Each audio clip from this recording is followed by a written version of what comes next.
Mr. Philippe Laurent, French citizen, former Secretary General in charge of Cambodian airports, and now in Norway, seeking asylum or any kind of protection that can be availed by the Norwegian authorities. Welcome to the API interview. Thank you. Mr. Laurent, you are a very accomplished man. You have held senior positions in companies and also in the Ministry of Justice in France as an attorney. But let us first talk about your childhood. Who were you in your childhood, Mr. Laurent? Okay, let me explain you my origin. I'm born in Versailles, in France,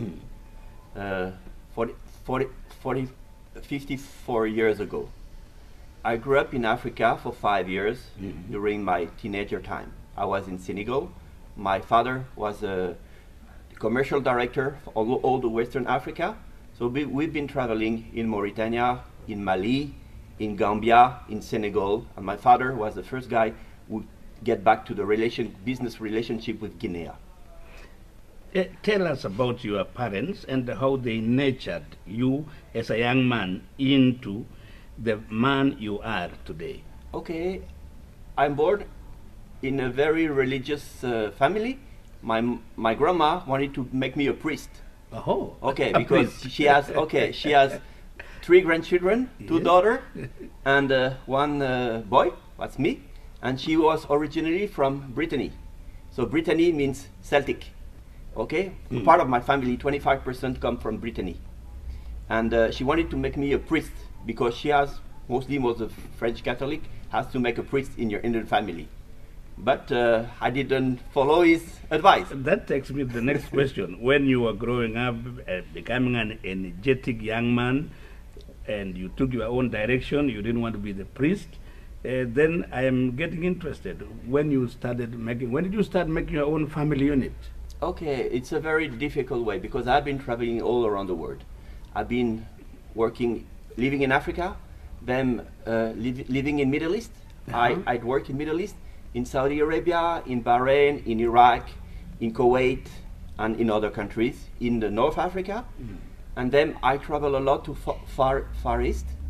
And then I find near my place, close to my door, my family. Wow. Very close to my door, my family. And my wife was very excited about the fact I was traveling around, but she is totally the opposite of myself. Okay. I'm very sportive, I'm very energetic, she's very quiet, she's very artistic. We have totally different personalities. Talk to us about getting into the work market, the challenges and how you dealt with them at an early age. I'm now talking about when you got your first employment. How was it? Oh, it's difficult because I start working. My career is a little bit atypical. I start working very young abroad. Yes. I believe to this generation of the people we went to work in the middle of the desert just after the teenager time. After I finished my military time, yes, I went to work in Saudi. And I worked for 5 years in the hospitality industry, okay, from the 5-star hotel to the industrial catering, hospitality. And I get my 21 years old opening the Regency Hotel in Bahrain. Okay. I was the attaché de direction in charge of all FF&E, and I was first exposed to construction. Okay. But first exposed officially, because my grandfathers were builders.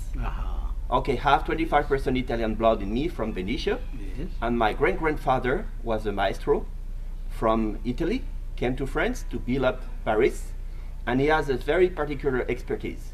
He was the guy who make carving, plaster carving, and they used to make the paints, the painting. So he has a very powerful company at the time, and my grandfather was a companion in my great-grandfather company. When we first met 2 weeks ago, you spoke of being, or rather you have been, or you are, a Mormon and a Freemason. How has these two institutions played a role in your life? Okay, let's say, I always believe in God. Then I'm very open to the word, because I grew up in Africa and I grew up in a Muslim country. And my co-worker, my colleague, teach me how to pray Muslim when I was young.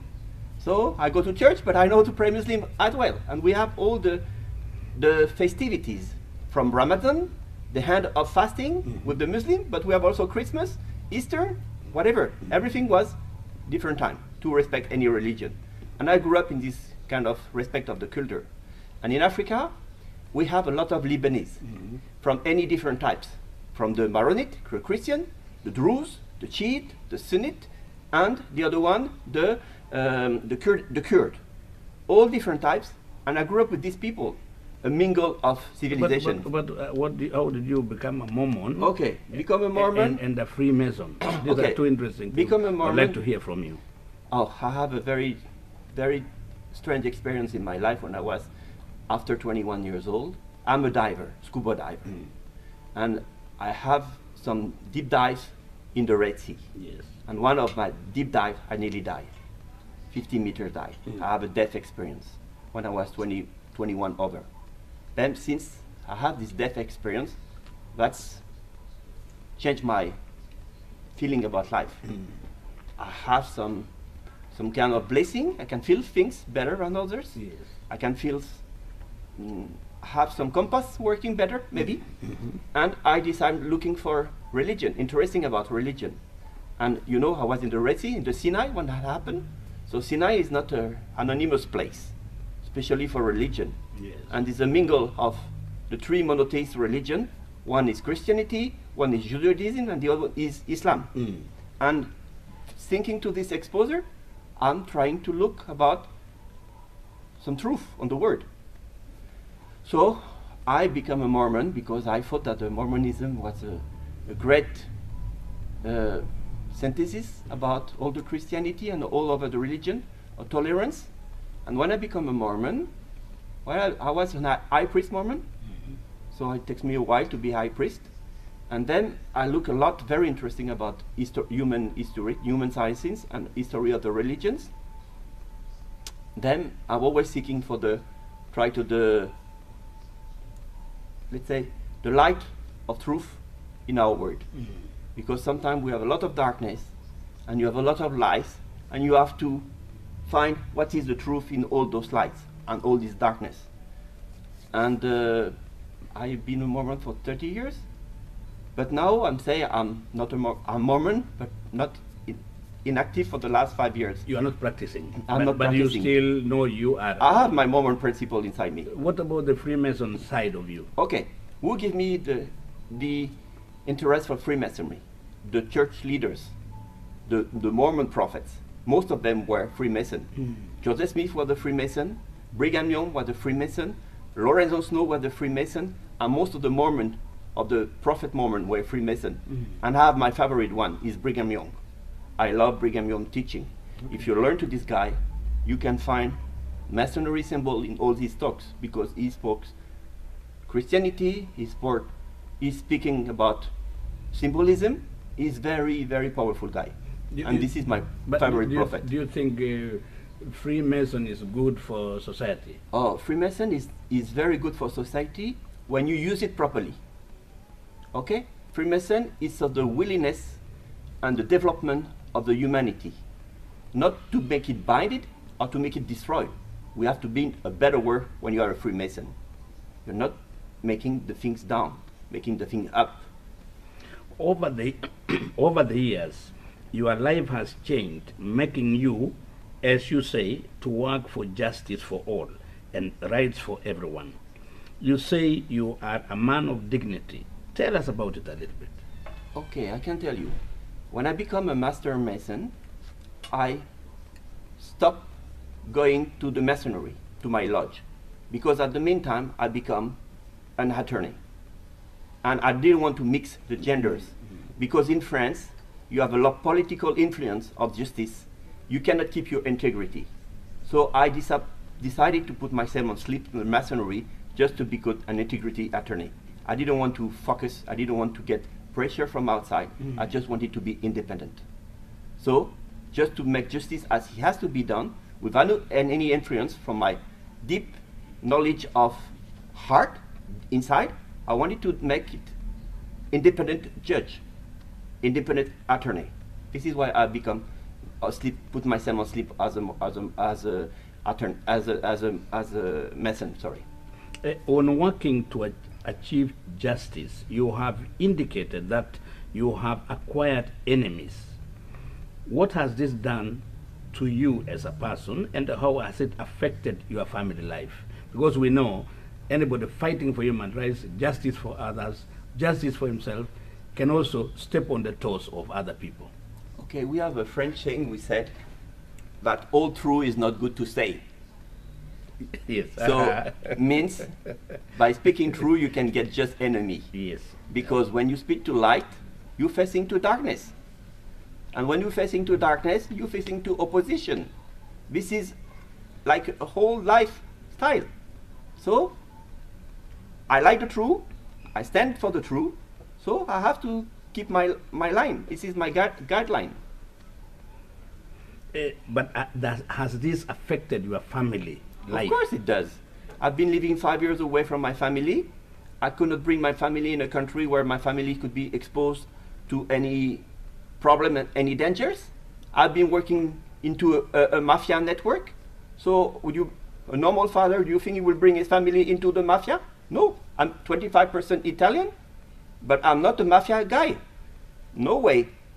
I am proud of my roots, but I will never work for the mafia. I had an employment contract, not a mafia contract. Okay, what do you mean, not a mafia contract? That means when something wrong, yes, you have to work for good. When you are a legal director, when you have a secretary general in charge of finance, when somebody wants to take $50 million in your petty cash, you don't accept. You don't close your eyes and say, yes, do it. You say, no, you cannot do it, because this is not allowed by your integrity chart and or ethic chart, and this is not allowed by your principle, and this is not allowed by law. So don't let it do. Your engagement in fighting corruption in different areas in France, Cambodia, you say has changed your life. You are no longer living a peaceful life, I believe. Your life has been disrupted. It is now almost 9 months, as you say, since you saw, or rather you were together with your family. What is this doing to you as a person inside yourself? Different. I have strength fighting for good. And I said this fight could not be a lone fight, only one man fight. It cannot be. I have to find resources inside myself to carry on working, to stay stand. But of course, my heart is broken when I cannot see my family, but at least I keep in touch with them. My children are old enough to be adult now, and I keep a good relationship with my wife, even we've not been living 5 years together. Do you regret the way you took, rather the method you used, whistleblowing, when you now see the disruption it has done to your life, and as you know, it is affecting your wife and children? I would not have any regret, because there is a price for everything. And the price of justice has a very high price, has very high value. Now you are in Norway. You want protection either as a refugee or in any other form. What steps have you taken so far, and what is the reaction you are getting from the Norwegian authorities? I've been doing a lot of things since I arrived, but unfortunately I didn't get the right answer. At least I didn't get any proper answer. So the only way to make it, because I'm a wise guy and I love justice, is to fulfill a claim to the penal court.